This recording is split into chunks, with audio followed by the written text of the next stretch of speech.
예, 여러분 안녕하십니까? 자, 오늘은 문중성 작가와 어느 날 한상 가득한 선장에서라는 책을 가지고 좀 인터뷰를 좀 하려고 합니다. 자, 한번 인터뷰를 해보도록 하겠습니다. 예, 안녕하세요. 예, 반갑습니다. 이 어느 날 한상 가득한 산장에서 이 책이 최근에 났는데 언제 정도 출간이 됐습니까? 이번 달 11월 12일 날. 출간됐습니까? 네, 출간됐으니까 이제 한 일주일 조금 넘었네요. 축하드립니다. 아, 그 에밀리라는 소설을 쓴 게 언제부터 했어요? 그 에밀리는 좀 오래됐습니다. 한 벌써 10년, 2014년이니까요. 네. 10년 정도 됐어요. 그때도 그 에밀리가 고종황제와 저도 이제 그 책을 읽어봤는데 에밀리와의 그 사랑 이야기였잖아요. 네. 이제 그런 내용이 읽어봤는데 이 책도 그 사진을 하나 보고 쓰셨다고 그랬잖아요. 그래서 에밀리 잠깐 설명을 하시면 그렇죠. 커피숍을 운영을 하실 때 그렇죠. 어떤 할아버지가 오셔가지고 그렇죠. 사진을 주고 네. 맞죠? 에밀리와 고종황제가 결혼하는 사진 한 장을 가지고 그렇죠. 이매지네이션, 즉 상상력으로 쓴 소설이었고요. 네. 이번 작품은 마그리트의 그 그림이 있어요. 그 그림을 보고서 모티브를 얻었죠. 그러면 그 마그리트의 그림 보고 모티브를 얻은 게 지금 이 네 작품 중에서 어떤 거인가요? 두 번째하고 세 번째. 두 번째? 두 번째 작품이 좀 이렇게 책을 넘겨보시면 책의 책 제목을 또 시청자들 위해서 잘 모르시는 분들 계시니까 좀 한번 말씀해 어느 보실래요? 날 환상 가득한 산장에서의 프롤로그에 보면 첫 번째 이야기는 순장의 길을 택한 궁녀의 시조. 두 번째 환상 이야기는 무엇이든지 그리는 대로 화가의 비밀인데 이거를 마그리트가 이제 여인을 그리다 만 그 그림이 있어요. 그 그림을 보고 이제 인스퍼레이션을 받은 거고, 세 번째는 조각 같은 미남 브루노의 여인이라고 해서 이것도 이제 그 마그리트의 연인들이라는 그림이 있어요. 그 두 권을 쓰고 둘이서 연인이 키스하는 그것을 보고 그 영감을 받아서 쓴 거고요. 네 번째 환상 이야기 말하는 고양이 제시카 줄리는 제가 캐나다에 있을 때 페르시안 고양이를 워낙 좋아해요. 페르시안 고양이 말하는 고양이를 모티브로 해서 상상력으로 쓴 작품이죠. 그렇군요. 알겠습니다. 잠깐 표지를 한번 보여줄래요? 표지. 이 책이 표지가 참 멋진데요. 표지가 그 로버트 프로스트라는 시인 있지 않습니까? 미국의 유명한 자연주의 시인인데 The Road Not Taken, 가보지 못한 길이라는 시가 있어요. 거기에 나오는 그림하고도 상당히 유사해요. 어떻게 보면 정말 앞이 무성하지만 진짜 이 환상 속 판타지가 속에 들어가 있는 듯한 그런 이야기들이 가득한 게 이 소설의 어떤 표지인데 아주 멋있는 것 같고요. 원래 제목은 이게 아니었다고 제가 들었는데. 원래 제목은 환상 이야기였죠. 근데 이제 이렇게 어느 날 환상 가득한 산장에서라고 쓰신 어떤 제목의 의미는 어떤 건지 조금 설명해 주실 수 있겠습니까? 이거는 뭐 거의 출판사에서 이렇게 많은 제안이 이제 제목들이 많이 바뀌기도 하거든요. 출판사에서 이거가 좀 좋다라고 제안을 받았는데 저도 이렇게 보니까 좀 괜찮더라고요. 환상 이야기보다는 어느 날 환상 가득한 산장에서. 그렇죠. 무슨 일이 일어나는지 사람들의 호기심을 잡게 하잖아요. 우리가 책을 판매할 때는 아이다라는 게 있어요. 아이다. 혹시 아이다가 뭔지 아세요? 아이다가 들어보긴 했는데 어텐션, A는 어텐션인데 사람들의 관심을 끌어야 돼요. 책이 제목에 관심을 끌었죠. 그다음에 I는 인트레스트, 흥미를 줘야 되고요. 그다음에 D는 디자이어, 하고 싶은 욕망이 들어야 되고, 그다음에 A는 액션, 내가 이 책을 사 15,000원에서 20,000원을 주고 행동에 취하죠. 그다음에 그래서 I 다잖아요. 그게 이제 AIDA가 되는 겁니다. 그래서 이 문준성 작가님 이 책은 미다스 북스라는 출판사에서 만들어진 거고, 이게 이제 순장의 길을 택한 궁녀의 시조, 무엇이든지 그리는 대로 되는 화가의 비밀, 조각 같은 미남 브루노의 여인, 이런 내용들로 되어 있어요. 그리고 이제 마지막이 말하는 고양인가요? 맞죠? 네 가지. 저도 이 책을 참 흥미있게 그 네 편을 참 잘 읽었는데 이 책을 보면 영문학의 아버지인 초서의 캔터베리 이야기의 내용하고 상당히 흡사합니다. 거기도 보면 그 순례자들이 어떤 곳에 길을 떠나는데 갈 때 두 편의 이야기씩, 올 때 두 편의 이야기씩 해서 하는 이야기거든요. 그리고 거기에도 보면 되게 어떤 교회의 이야기가 많이 나와요. 물론 다른 이야기도 나오지만 그 교회의 어떤 타락을 이야기하는 게 상당히 많이 나오는 것이 바로 초서의 캔터베리 이야기입니다. 저도 그 영문학과 박사과정 때 원어로 공부했던 기억이 납니다. 그런데 이 책도 제가 읽어보니까 상당히 기독교적인 복음의 내용이 강하더라고요. 특히 이제 세 번째 작품 브루노의 이야기가 그런 내용이거든요. 그런 내용들로 되어 있어요. 그래서 이 책을 이제 다시 좀 이야기를 하자면 첫 번째 작품부터 좀 이야기를 해볼게요. 이 순장의 길을 택한 내용이 나오죠. 순장의 길을 택한 내용, 그 궁녀 이야기였죠.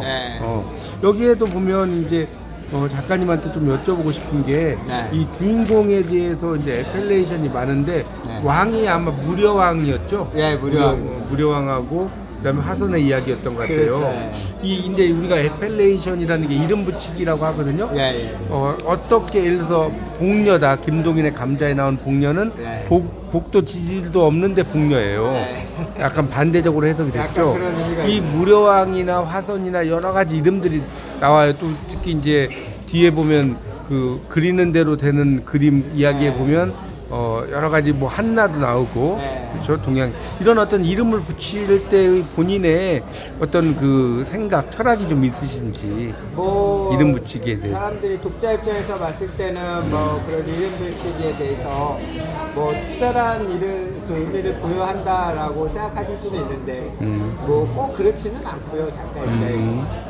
그 어떤 등장인물의 이름보다는 어떤 거기에 담겨있는 스토리 안에 그런 의미가 더 중요하고 플롯 구성이라든가 어떤 그 등장인물들이 어떤 식의 어떤 동기로서 움직이느냐 이런 것들을 좀 더 중요하게 보죠. 그러니까 그건 알겠는데요. 제 말씀은 그래도 어떤 이름을 붙이려면 생각을 하고 안 하고 막 쓸 수는 없잖아요. 그렇죠. 그런 아이디어를 좀 주로 어떻게 얻으셨는지 그게 궁금하다. 주로 이제 뭐 그런 아이디어는 이제 이름이나 이런 것들은 뭐 특별히 여기서 나오는 건 아니고 이제 제가 이제 살면서 어떤 익스피리언스 경험에서 좀 친숙한 이름들 그리고 이제 갑작스럽게 이제 뭐 작가들은 좀 그런 게 있는 것 같아요. 저도 그런 거 같고 다른 분들도 있을 수 있지만 갑자기 떠오르는 그런 이름이나 갑자기 생각나는 부분들이 있어요. 그랬을 때 그렇게 붙이게 됩니다. 그렇군요. 그럼 이제 먼저 첫 번째 작품을 좀 이야기를 드리면 첫 번째 작품에 이제 그 화선과 무료왕의 이제 사랑 이야기예요. 그렇죠. 근데 정말 저도 참 재밌게 읽었는데 정말 두 사람이 사랑에 빠져서 영어로 이제 Love at First Sight라고 하죠. 첫눈에 반한 사랑인데 처음에는 이제 음식을 해주는 어떤 궁녀로 나왔다가 나중에 이제 사랑을 하게 되는 이야기인데 또 여인들의 또 이 책을 읽어보면 어떤 시기와 모함 이런 것들이 많이 나와요. 원래 이제 본 부인과 사람들의 이야기들도 나오고 그런데 이제 조금 제가 읽으면서 안타까운 장면은 이 무려왕과 화선이 사랑을 하긴 하는데 어떤 헛간 같은 데였죠. 그 사랑을 하는 공간이. 근데 거기에서 너무 빨리 또 죽고 어떤 신하 병사에 의해서 등에 칼을 맞고 죽지 않았습니까? 근데 이제 저는 조금 아쉬운 게 좀 그렇게 너무 빨리 그러니까 이제 이런 걸 급전이라고 하거든요. 전문 용어로 급전 급하게 돌아간다는 건데 그런 것이 좀 안타까워요. 독자 입장에서는 거기에 대해서 한 말씀 좀 해주시면 좋겠습니다. 이제 그런 퍼스펙티브가 있는 것 같아요. 독자 입장에서 이제 작가로서는 빠른 지금 이야기 전달을 해야 되고 빨리 가야 되기 때문에 뭐 그렇게까지 크게 의미부여를 한 건 아니었는데 독자 입장에서는 그 부분이 좀 더 디테일하고 너무 좀 빨리 진행됐지 않냐라는 의견들이 좀 있는 것 같아서 이제 다른부터는 그런 부분들도 좀 신경을 써야 되겠다 그런 생각이 좀 가졌습니다. 그렇죠. 우리가 이제 소설의 구성 요소가 뭐 인물 사건 배경도 있고 그렇죠. 주제 구성 문체 뭐 이런 거 있지 않습니까? 그러니까 주제 구성 문체가 그 소설의 3요소고 인물 사건 배경이 소설 구성의 3요소 아닙니까? 근데 이제 그 갈등도 상당히 컴플릭트라고 영어로 하지만 그 갈등이 조금 더 이렇게 드러나면 독자의 어떤 관심을 끄는데 그게 조금 아쉬웠던 것 같고요. 그다음에 이제 두 번째 작품이 이제 무엇이든지 그리는 대로 그려지는 그런 이야기죠. 로버트가 주인공으로 나왔던 것 같은데 거기에서 세 여인이 다 등장해요. 그렇죠. 그래서 동양 여인과 그다음에 뭐 서양의 여인 이렇게 만들어서 약간 여인들끼리의 질투 이런 것들이 되게 많이 나오더라고요. 네, 맞습니다. 그리고 이제 동양의 여인인데 이름은 한나라고 불렀고 그렇죠. 그래서 정말 뭐 황금도 자기가 그린 대로 다 만들어지고 약간 물질 만능주의의 맞습니다. 어떤 이야기들도 이 속에 드러나 있는 것 같더라고요. 맞아요. 근데 이 여인들을 이제 결국 그리게 되다가 나중에는 이제 주인공이 네. 정말 금방 또 죽게 되잖아요. 그렇죠. 자기 이제 인생의 허무함도 느끼기도 하고 하면서 그렇죠. 근데 이제 여기서도 마찬가지로 끝부분이 네. 이제 약간은 또 세 번째 여자를 그렸을 때 또 여자가 나타나가지고 원래 여자가 나타나서 막 싸우고 이런 이야기가 나오더라고요. 네. 그거에 대해서 어떤 이 두 번째 이야기에서 초점을 둔 것은 어떤 의미인가? 모든 것은 결국 덧없다는 그 성경에도 나오지만 그렇죠?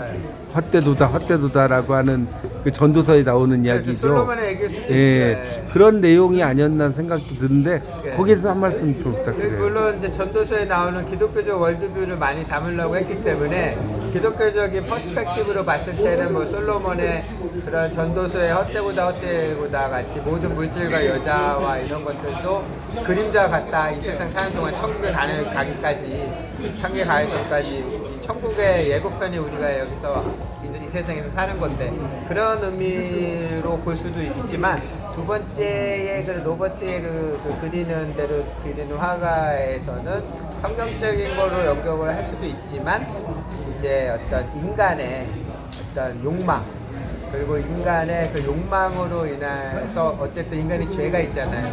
그 죄의 끝없음, 욕망의 끝없음, 인간의 어떤 욕망은 끝이 없잖아요. 그거에 대해서 보여준 작품이다. 그 여자와 또 돈과 이런 것들을 통해서 보여준 작품이다. 인간의 욕망의 끝은 무엇인가? 인간이 욕망을 끝까지 갖고 하다가는 결국 허무와 죽음으로 끝나는 그런 거를 좀 그린 측면이 좀 크죠. 네. 네.